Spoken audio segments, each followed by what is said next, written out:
Cost of Living by Robert Sheckley. Karen decided that he could trace his present mood to Miller's suicide last week, but the knowledge didn't help him get rid of the vague, formless fear in the back of his mind. It was foolish. Miller's suicide didn't concern him. But why had that fat, jovial man killed himself? Miller had had everything to live for, wife, kids, good job, and all the marvellous luxuries of the age. Why had he done it? "Good morning, dear," Karen's wife said as he sat down at the breakfast table. "Morning, honey. Morning, Billy." His son grunted something. You just couldn't tell about people, Karen decided, and dialed his breakfast. The meal was gracefully prepared and served by the new Avignon electric autocook. His mood persisted, annoyingly enough, since Karen wanted to be in top form this morning. It was his day off, and the Avignon electric finance man was coming. This was an important day. He walked to the door with his son. "Have a good day, Billy." His son nodded, shifted his books, and started to school without answering. Karen wondered if something was bothering him, too. He hoped not. One worrier in the family was plenty. "See you later, honey." He kissed his wife as she left to go shopping. At any rate, he thought, watching her go down the walk, at least she's happy. He wondered how much she'd spend at the AE store. Checking his watch, he found that he had half an hour before the AE finance man was due. The best way to get rid of a bad mood was to drown it, he told himself, and headed for the shower. The shower room was a glittering plastic wonder, and the sheer luxury of it eased Karen's mind. He threw his clothes into the AE automatic clean presser and adjusted the shower spray to a notch above brisk. The 5 degrees above skin temperature water beat against his thin white body. Delightful. And then a relaxing rub dry in the AE auto towel. Wonderful, he thought, as the towel stretched and kneaded his stringy muscles. And it should be wonderful, he reminded himself. The AE auto towel with shaving attachments had cost $313 plus tax. But worth every penny of it, he decided, as the AE shaver came out of a corner and whisked off his rudimentary stubble. After all, what good was life if you couldn't enjoy the luxuries? His skin tingled when he switched off the auto towel. He should have been feeling wonderful, but he wasn't. Miller's suicide kept nagging at his mind, destroying the peace of his day off. Was there anything else bothering him? Certainly there was nothing wrong with the house. His papers were in order for the finance man. "Have I forgotten something?" he asked out loud. "The Avignon electric finance man will be here in 15 minutes, his AE bathroom wall reminder whispered. "I know that. Is there anything else?"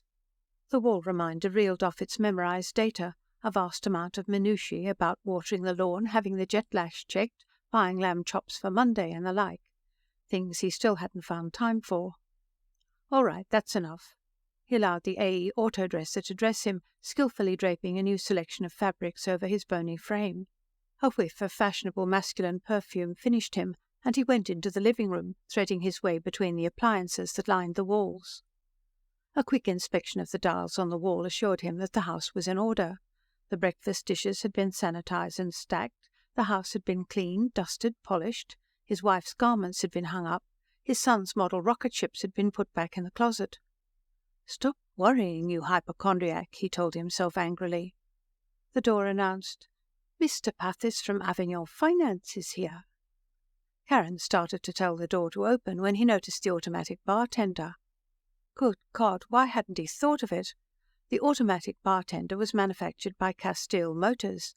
He had bought it in a weak moment. AE wouldn't think very highly of that, since they sold their own brand. He wheeled the bartender into the kitchen and told the door to open. "A very good day to you, sir," Mr. Pathis said. Pathis was a tall, imposing man dressed in a conservative tweed drape. His eyes had the crinkled corners of a man who laughs frequently. He beamed broadly and shook Karen's hand, looking around the crowded living room. "A beautiful place you have here, sir, beautiful. As a matter of fact, I don't think I'll be overstepping the company's code to inform you that yours is the nicest interior in this section."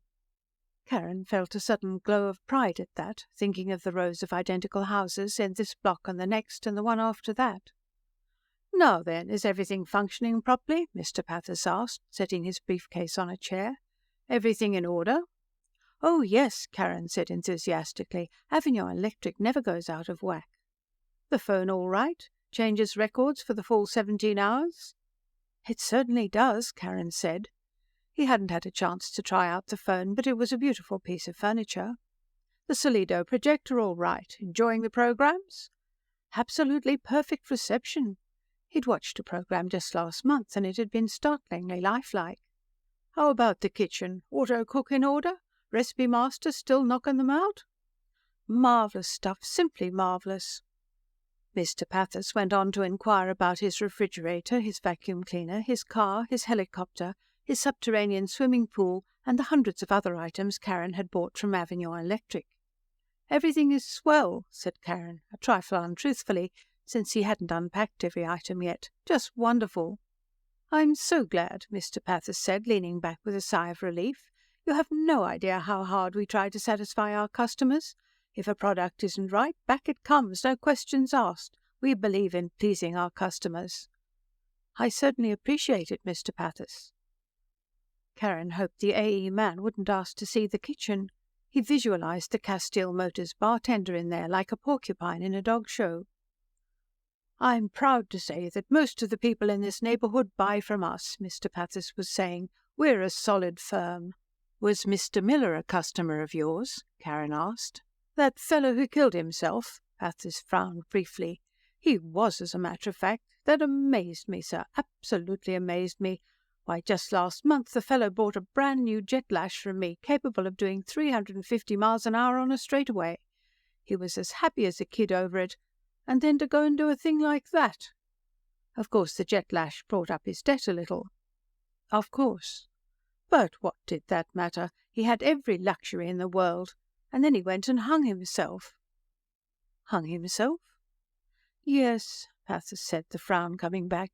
Every modern convenience in his house, and he hung himself with a piece of rope.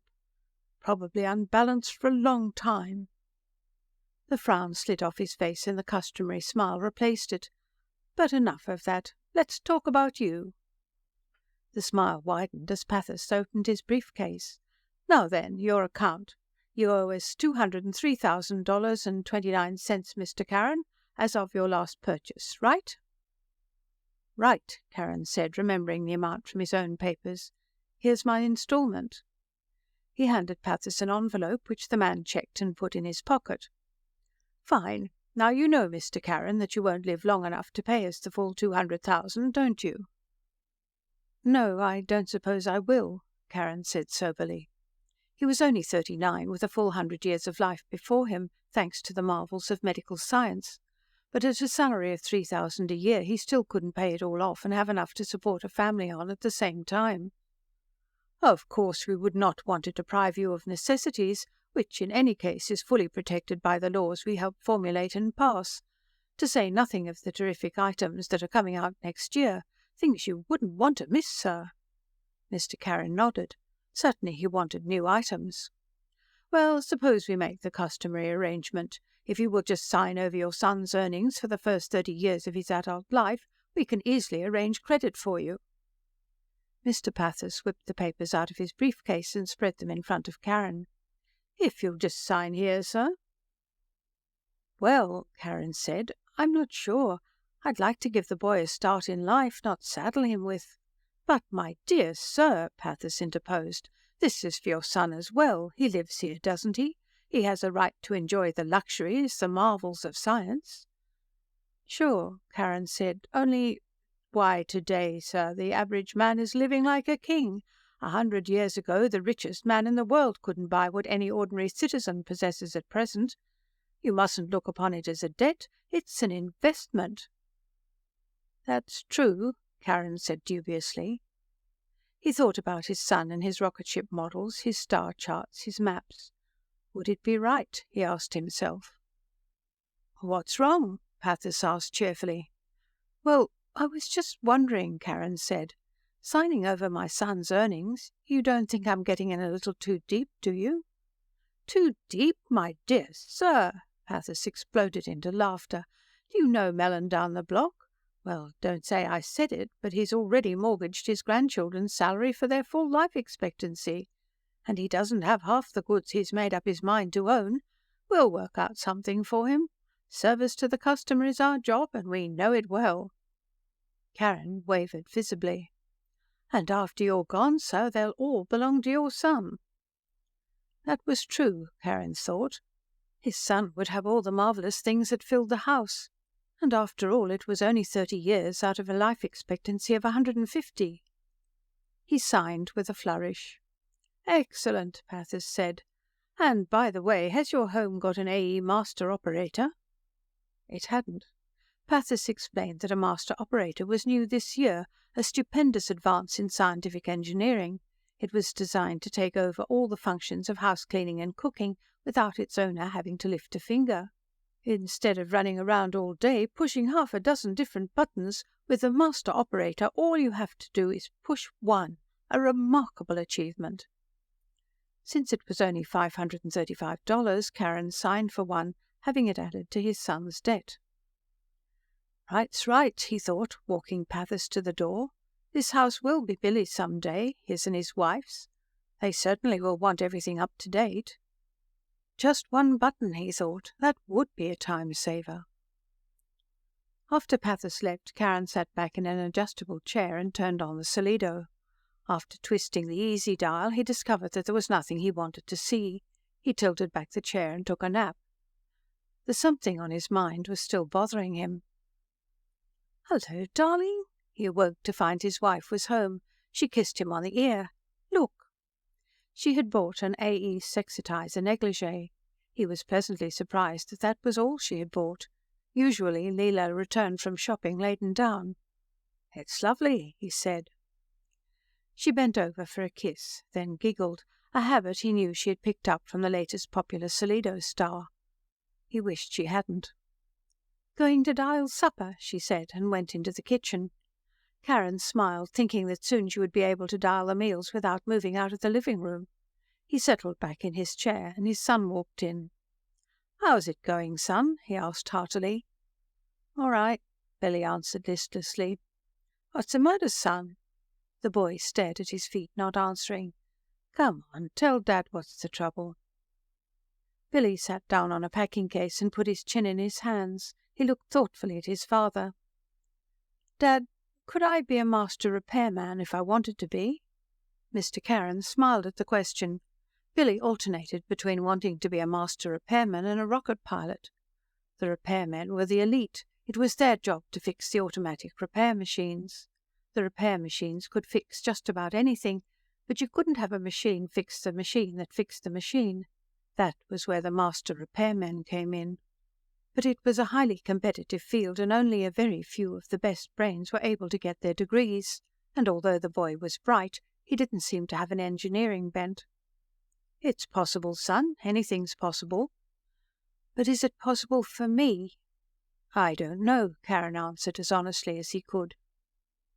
"Well, I don't want to be a master repairman anyway," the boy said, seeing that the answer was no. "I want to be a space pilot." "A space pilot, Billy?" Leela asked, coming into the room. "But there aren't any."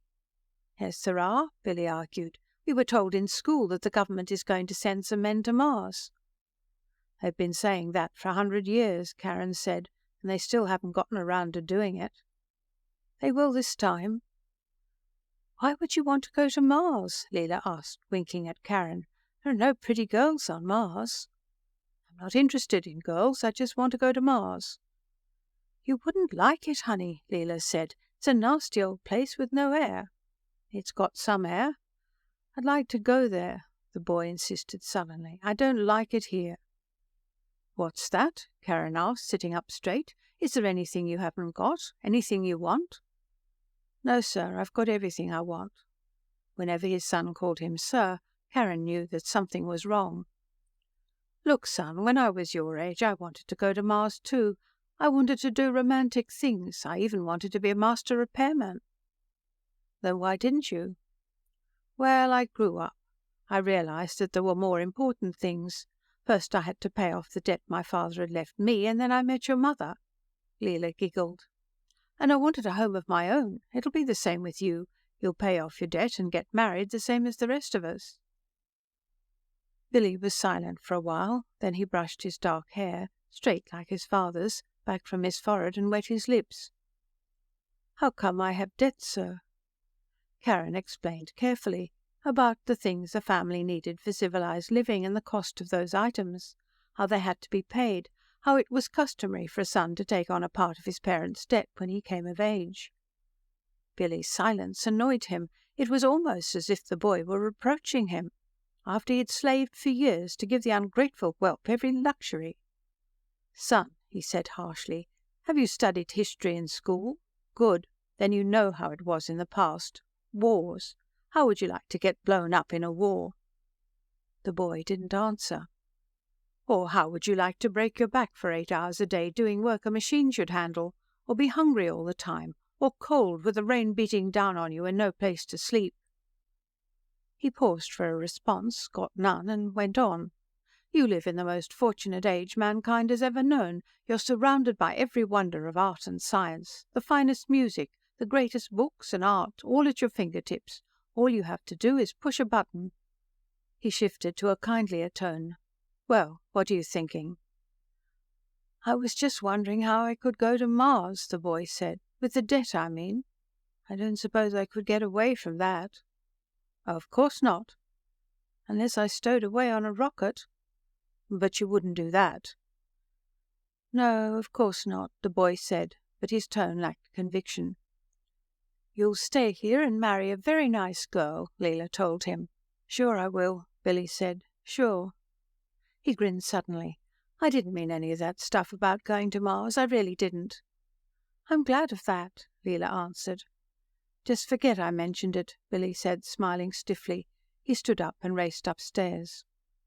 "Probably gone to play with his rockets," Leela said. "He's such a little devil." The Carrons ate a quiet supper, and then it was time for Mr. Carron to go to work. He was on night shift this month. He kissed his wife good-bye, climbed into his jetlash and roared to the factory. The automatic gates recognized him and opened. He parked and walked in. Automatic lathes, automatic presses, everything was automatic. The factory was huge and bright, and the machines hummed softly to themselves, doing their job, and doing it well. Carron walked to the end of the automatic washing machine assembly line to relieve the man there. "Everything all right?" he asked. "Sure," the man said. "Haven't had a bad one all year. These new models have built-in voices. They don't light up like the old ones." Carron sat down where the man had sat and waited for the first washing machine to come through. His job was the soul of simplicity. He just sat there and the machines went by him. He pressed a button on them and found out if they were all right. They always were. After passing him, the washing machines went to the packaging section. The first one slid by on the long slide of rollers. He pressed the starting button on the side. "Ready for the wash," the washing machine said.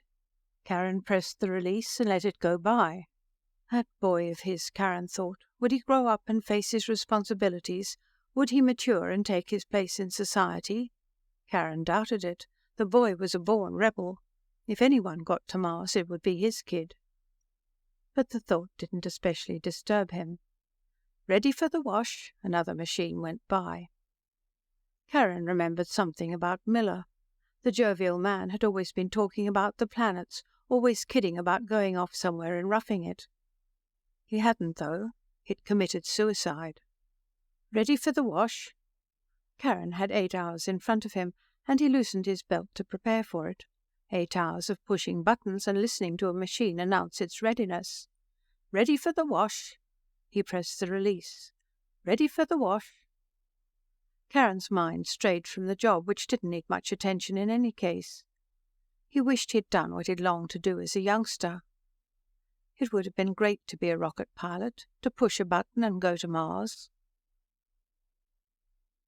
End of Cost of Living by Robert Sheckley.